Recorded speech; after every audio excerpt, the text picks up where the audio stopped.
Hi, I'm Donna with Donna's Things. Welcome to my channel. If you are new here, thank you so much for joining in. I appreciate you taking your time coming to see what's going on this side of the camera. Thank you so much. And then, of course, if you are returning, no matter how many times, you know my heart. I appreciate you and your time just as much. So I'm coming on here today to show you all of this drama. This is what I call a flair for the dramatic. This is the Calendula Blouse by Mood Sewciety. It's a free pattern download. This is what it looks like.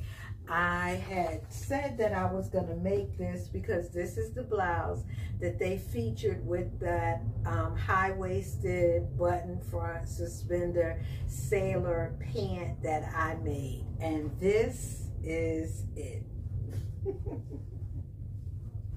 Now, they had you make this shirt using French seams, which I thought was interesting, and of course, you know, yes, I did do that. It's nice and clean. But they started the pattern off building the ruffles. So let me stand up. So you have ruffle number 1 with two, no, this is ruffle number 4, the larger one, ruffle number 3, ruffle number 2, and ruffle number 4. So what you had to do was first make the ruffles, French seam the one seam, do a roll hem on every piece, and then it's like a flounce. So you sew that side seam, you lay ruffle number 3 on top of ruffle number 4, you lay ruffle number 2 on top of ruffle number 3. But when it comes to the first ruffle, there is a sleeve extension here. So it's a rectangular piece that you sew a seam and you put it around, and ruffle number 1 gets sewn onto the extension, and each seam covers the other. And then of course the sleeve itself gets built onto ruffle number 1 and the extension. It's very smart, but it's very nice. Then the sleeve is gathered here between the 2 notches. You actually do leave the gathers. As you can see, it has the mock neck, and then this is gathered here. This is a feature I love in blouses. It does have the keyhole in the back, the keyhole, and then of course hook and eye at the neck band here. The keyhole was actually about 6 or 7 inches long. I wasn't quite sure why, even though I did read the instructions, but I closed mine up so that it was more like, you know, 3 or 4 inches plus the neckband, and I put the hook and eyes on the neckband. This shirt called for voile, chiffon, georgette, or batiste. Mine is a rayon batiste. It took 3.5 yards, probably more like 3 1/4, maybe a little bit more, but I did have to cut 1 ruffle over again because of a mistake I had made. So I was glad I had that extra few inches on there. It does call for 14 hook and eyes, and I was able to use a size 6. I was glad that I looked at the finished garment measurements and went by them, because I originally just cut the shirt and I was like, you know, I'm gonna need a 10, maybe not a 12.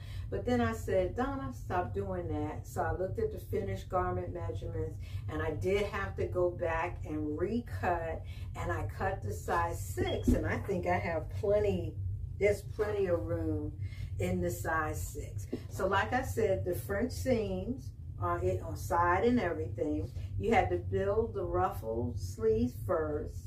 Then of course you did your gathered sleeves. Then they did the collar, and then they did the back seam, and the bottom of the shirt, of course, also has the rolled hem. I was wondering why they said 14 hook and eyes, but because the directions just say at the end, step number 17, add hook and eyes to the neckband.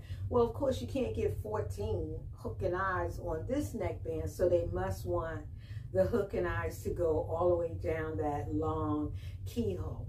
That's not anything I would do because I don't want to have to mess around with trying to close that up when I go to wear my blouse. But I imagine that's a very nice detail on this blouse if you're able to do that. This is the blouse that was featured, that Mood Sewciety featured with the sailor pants. I showed those pants in my last video, not my Friday Sews video, my last video. Here are those pants right here. And so they featured it just like this. You know, now I will tell you, I made some notes in the comments on this video, but I didn't really say it, and I want to be clear. These pants have an invisible back zipper. When they tell you to buy the zipper, they tell you to purchase 10 to 12 inch. So I had a 14-inch zipper and I cut it off. But I will tell you, as cute as this is, and they do zip down the back, this was an issue for me in reference trying to get that zipper all the way up to my, like, it's like right at my bra strap or something. My arm or my hand or whatever didn't want to do that. I do have another pair of these pants in the making, and on those I use the invisible zipper, but I did do a side. This way I can just zip it down this way and zip it back without worrying about somebody being there possibly to get me out of my clothes. Both of those makes were a lot of fun.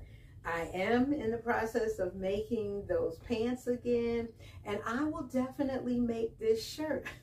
I don't normally do anything like this, and I've seen sewists make these, you know, blouses like this, but I actually like it. I did realize that this one's longer, this sleeve is longer than the other, but the more I look at it, it's not the flounces, it's somewhere in here. So I will take a closer look at it and fix it because I want them to be the same. I think my ruffle number 2 might be longer. I mean, ruffle 3 might be longer than ruffle 3 on here. So I'll take a look at it and I will fix it because I can, this one comes here, this one comes here, and this is plenty long.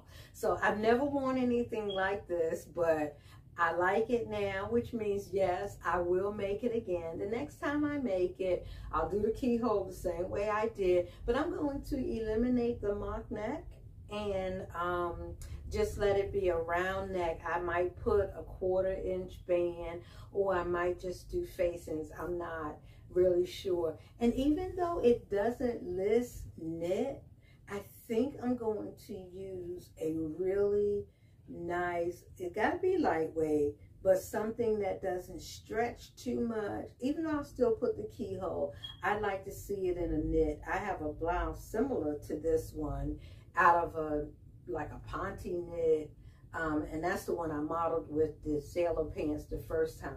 I am gonna have pictures at the end of the video with this shirt, this blouse, and the sailor pants, since that's the way Mood featured it when they put it out, you know, when they put it out there. But overall, I'm really glad that I make them. If you are going to try it, I say go ahead because I enjoyed making them. It did take a little time building these sleeves. I did some one day and some the second day and went on and finished it up. But I like it, and I know why they did French seams, because you definitely can see inside here when you are finished. So I like it. It's a cranberry, gray, and ivory. I got my gray like pants on with it today because I'm not wearing those other pants, but both of them are very fun makes. So I also have an announcement.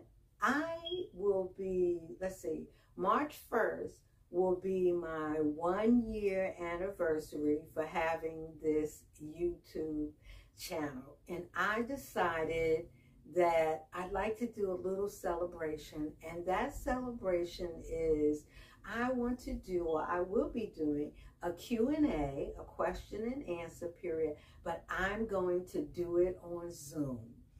It will be Saturday, March 2nd at 6 p.m. Of course, you're going to ring that bell so you get that notification reminder. But Saturday, March 2nd, 6 p.m., we will be on Zoom. I will answer the questions that are going to be sent in ahead of time. And then my daughter, who will be the moderator for me on that day, will open up the mic, you know, for your comments, maybe for about 10 or 15 minutes. We won't be on here longer than an hour. And I know that a lot of people don't really like to show their face. I'm one of those people when it comes to all these different Zoom meetings and so on. So when you go on there, you will find that you don't have to do video. This way your face is not necessarily shown, your face is not shown in the camera. On February 20th, whatever video I do, I will also do in this description box, I will send you the email, because it will be an email separate from the one I have now. I will send you the email address so that you could email your questions ahead of time. And of course, we'll have a cutoff date, because I don't know if there'll be 2 questions or 100 questions. Y'all know I can't answer 100 questions. So February 20th, the email will open up, and it will be in the description box of that video that day what the email address is. And I'm not sure which day my daughter will cut that off. And then when we do the Zoom, I will have the answers to those questions. And like I said, we'll open the mic up for a little while. So I'm looking forward to that. Like I said, it'll be my 1-year anniversary for having this YouTube channel. So thank you so much for joining in today. I really do appreciate it. I hope you're going to go and make this blouse or make this sleeve or do something, because it really is pretty. I'm calling it a flare for the dramatic. I'm usually not dramatic in my clothes, but this one right here, yeah, that might just have to happen. Again, thank you so much for watching. Hit that like button, share my channel. Of course, if you haven't subscribed, go ahead and do so. But you know me, I love it when you just say, hey, let me see what's going on Donna's Things, and you scroll on over. But what I do ask all of the time, ring that bell so that you can be notified every time I upload a video. Again, thank you so much for watching, and I'll see you in the next video. I'm going to be trying a bomber jacket. Let's see what that looks like. Thank you so much. Bye.